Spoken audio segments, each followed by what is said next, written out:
তো গাইস কতদিন ধরে বলতেছি যে লিচু খাবো, লিচু আনতে পারতাছি না।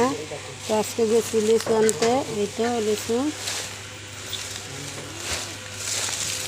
আজকে লিচু এনেছি।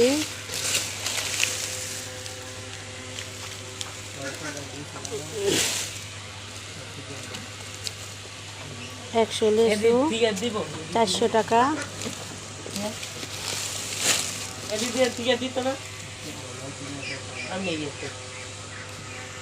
তার সাথে কয়টা মাছ পছন্দ হয়েছে, তো চিংড়ি মাছ নিয়ে আসলাম।